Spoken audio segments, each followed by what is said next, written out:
Hi අද අපි පොල් කිරි බිත්තර මුකුත් නැතුව රසම රසට පෑන්කේක් හදන විදිහ බලමු. මෙහෙම හැදුවා කියලා මේක කැඩෙන්නේවත් ඇලෙන්නේවත් නැහැ. මේකට පාන් පිටි ග්‍රෑම් 300ක්, පොල් බෑවක විතර පොල්, සීනි ග්‍රෑම් 100ක් අවශ්‍ය වෙනවා. ඉතින් අපි බලමු මේක හදාගන්නේ කොහොමද කියලා. පාන් පිටියකට මම ලුණු හැන්දක්, කහ කුඩු හැඳි භාගයක් එකතු කරගන්නවා.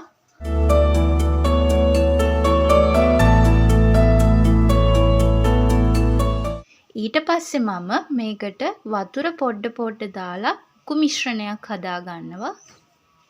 මට මේකට අඬු කෝප්ප 4ක් වගේ ගියා.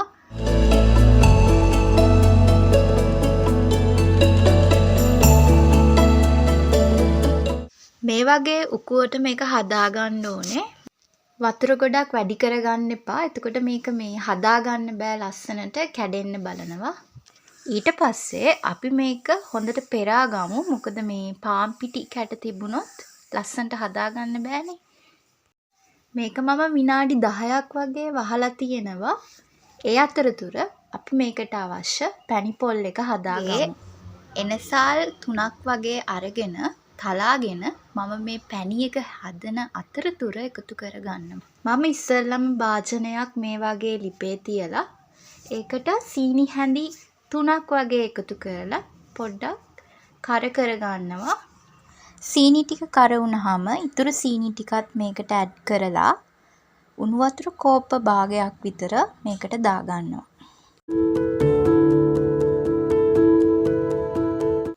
මේ වෙලාවේ සීනි ටික කැට ගැහෙනවා. ඉතින් මේ කැට ටික හොඳට දිය වෙනකම් කාල් ගන්න ඕනේ.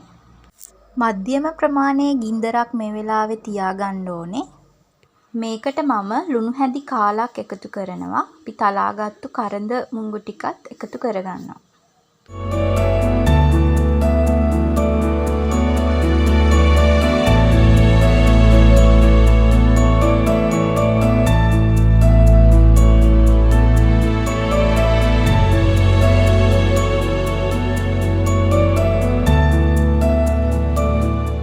මේ වගේ පැණි ටික හොඳට බුබුලු දාගෙන එන පදමට මේකට මම පොල් ටික එකතු කරගන්නවා.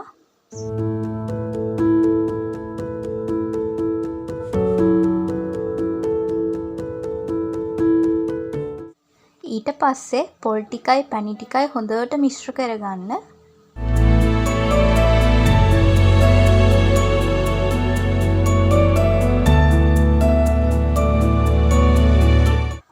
මේ පොල් පැණි එකේ වතුර ගතිය පොඩ්ඩක් අඩු වෙලා මැල්ලුමක් වගේ හැදෙන වෙලාවට අපි ලිප ඕෆ් කරගෙන පැණි පොල් ටික වෙන භාජනයකට අස් කරගමු.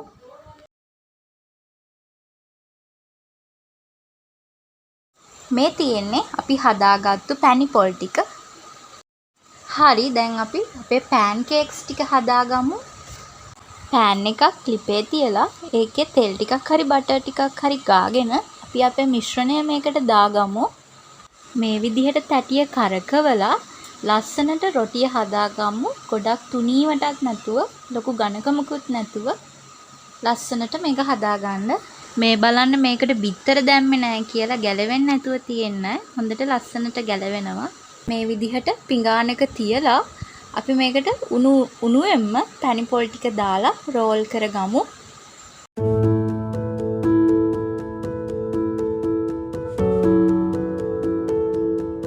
ඊට පස්සේ මම මේ විදිහට අතෙන් මෙහෙම කරගන්නවා. මොකද පැණි පොල් ටික එළියට යන්නේ නැති වෙන්න. මේ බලන්නකෝ අපි හදාගත්ත පෑන් කේක් ටික. ඇත්තටම මේක හරිම රසට තියෙනවා. ඔයාලත් හදලා අනිවාර්යෙන් බලන්න. Thanks for watching.